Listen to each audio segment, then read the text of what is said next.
Buon pomeriggio, grazie alla Good afternoon. Thank you to the Pontifical Council of Social Sciences and the Pontifical Council of Academy of Science for having called us to discuss a possible future. Laudato Si is not the photograph of something which exists, but the indication of a path. And I would like to express admiration and gratitude and also filial respect for Pope Francis. Laudato Si, I would say, if each human being could decide where to live freely, where to survive, and where to die. I would like to say Laudato Si, if every human being could choose as his home where he lives and where he has never been born. Laudato Si, I would add, beings could choose identities without necessarily being conditioned by place of birth or the blood of their parents. Laudato Si is the message which comes from Palermo, a city which is proud to have a black saint as a patron saint who came as a slave from across the Mediterranean, Saint Benedict the Moor.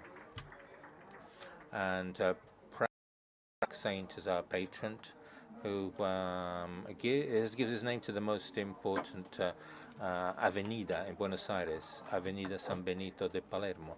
And I think that speaking of those who, with a nasty word we call migrants, is a work of corporal mercy, works of corporal mercy, which summarizes all the others, because assisting the hungry, the needy, the ill, those in prison, and the dead are acts of mercy. And I think that this is one of the reasons why this is such an important meeting. But I would like to say something about Palermo. Palermo is not a European city. Palermo is a Middle Eastern city in Europe. And since in favor of jus soli, we are proud of being Europeans. Palermo is like Beirut, like Istanbul. I'm sorry for Frankfurt or Hamburg, since German is my second language, but Sicilian is my first language. And I believe that Palermo is a Middle Eastern city in Europe, and this is the great strength of this city.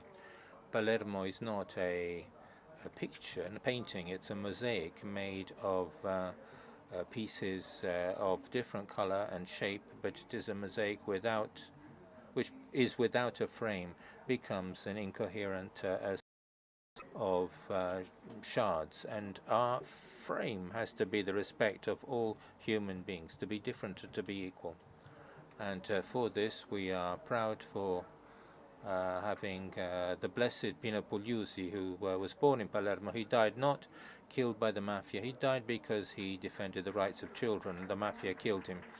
And I think that is the sense of the message which comes from Palermo. Palermo recently was recognized and placed in the World Heritage List of UNESCO. Arab Norman Palermo. In other parts of the world, Arabs are on one side and Normans are on the other side, often at war. In Palermo, Arab Norman is a harmonious style. The Norman king, the day after he defeated the Arabs, built a splendid castle in the Arab style. I think that would be enough to recall that in the cat, the dog, and the mouse walk together. In other parts of the world, this doesn't happen. And since I'm a mouse, I'm glad I live in Palermo, because I don't run the risk of being eaten by the cat. I think this is the message which comes from Palermo, where we've given honorary citizenship to all those who live in Palermo, and in the same way, honorary citizenship to all people who had been given the death sentence, without asking whether there was any criminal responsibility behind the death sentence, because nobody, and no state certainly, can kill, because today a permit of stay has become a new death penalty.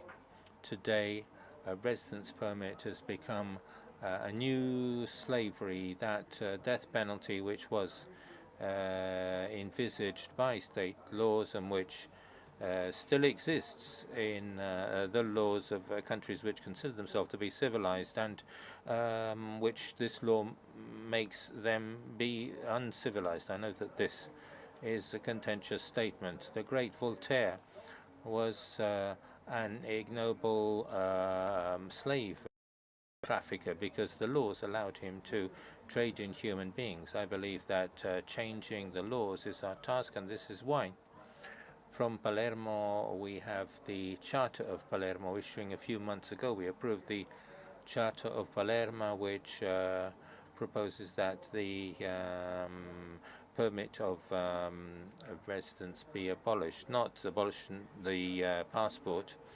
That's important because I'd be afraid if Sicilians could go around the world without any supervisions. I'm not afraid of the Germans or the people from Bengal, but I'm afraid of Sicilians, and that's the reason why we suggest that the residence permit be abolished, but passports remain, because the residence permit is something which is an act of prohibitionism, which causes organized crime. If you come to the port of Palermo, yet another ship bringing in migrants is sailing in. The port of Palermo is an exemplary place for civilization where there's enormous cooperation on the part of the healthcare services, social services, the municipality, cultural mediators. They're always present at the port of Palermo. We have always the cardinal, the bishop, and the prefect to send out a message that criminals aren't coming in, but people who have a right to mobility. The day will come in which we will move from migration as a form of suffering to mobility as a human inalienable right. And today we share the responsibility in a genocide. In a few years' time, we will be called upon as people responsible for a genocide, in the same way that still 70 years later Germans of today are considered to have responsibility for Dachau and Auschwitz, because what is being done today in the name of the selfishness of the god of money is a genocide. And I want to tell you of some of the episodes in this genocide, because telling stories is much important than just bandying words. At the Port of Palermo, I've seen 2,300 children land, migrant children. I've never heard one of these children cry. The children of migrants don't cry. They've given up the right to exist. They've given up the right to ask and to have any claims. I went to a Caritas center. This is another anecdote to the Claudia Rota, who is deputy president of the German Bundestag, who then invited me in the Foreign Affairs Committee to speak of the Charter of Palermo. I'm a person, I'm Ahmed, I am Charlie, ich bin ein Berliner. For the abolition of the residence permit, there were 18 sub-Saharans. There was a couple, a boy and a girl, and I asked the boy and the girl to tell me their story. The girl says, Mr. Mayor, she said in perfect English, we left our country because I was pregnant and I wanted to save my child. We spent 7 days, 7 nights crossing the desert. We finally reached Libya, where we spent 3 months undergoing all kinds of violence. Mr. Mayor, can I tell you the violence a pregnant woman underwent? And we finally found $4,000 to cross on a boat, and despite the but after we reached the port of Palermo, and at the port of Palermo we were taken in at night. After 48 hours, my child was born.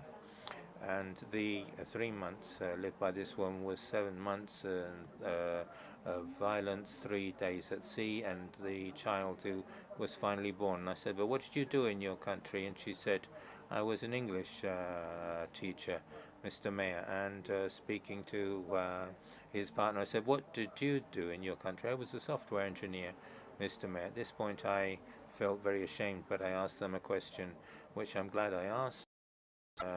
In the 5 days and 5 nights you cross the Mediterranean, from the boat, did anybody fall or did anybody die?